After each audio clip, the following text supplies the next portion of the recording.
அனைவருக்கும் வணக்கம். என் பேர் காமேஸ்வரி. நான் 2ஆம் வகுப்பு படிக்கிறேன். என் பள்ளி பேர் ஊராட்சி ஒன்றிய தொடக்கப்பள்ளி நயப்பாக்கம். உங்களுக்கு ஒரு கதை சொல்லி போகிறேன். ஒரு பெரிய காட்டில் ஒரு நாடு இருந்துச்சு. அது ராஜா ஆண்டு வந்திருந்தார்.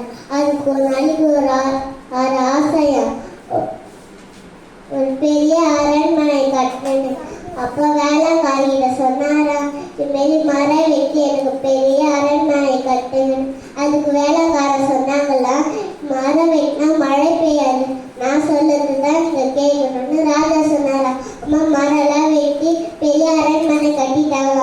அப்புறமா மழை பெய்யணும் பஞ்சம் வந்துருச்சா ஊர்ல.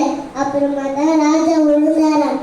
எம்பளால தானே மழை வரல, அதனால எம்எல்ஏ அவரே உண்டாஇருந்தாரா, இதேமாதிரி எம்எல்ஏ மழை பெய்யல, அதான் எம்எல்ஏ சரி பண்ணுன்னு சொல்லிட்டு செடியில எடுத்துட்டு போய் காட்டு நடந்தாராம். அப்புறமா மழை பெய்யுச்சா. அப்புறமா எம்பளும் மரத்தை வெட்டக்கூடாது